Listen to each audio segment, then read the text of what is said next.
प्रणाम। गीता मिश्रा लवली पांडे लोकगीत में रहो लोग के स्वागत बा।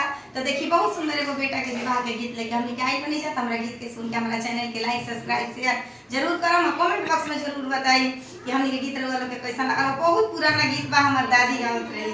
तो देखी गीत कैसे बा। मौलिया के बागे दुल्हा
जाने बैठायो दुल्हा पूछे बात हो यारे तोहरा नैहरा वासुबावा छोड़िया मोरा हे रहिले हो यारे तोहरा नैहरा वासुबा छोड़िया मोरा हे कथी तेरा छोड़िया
हो कुछ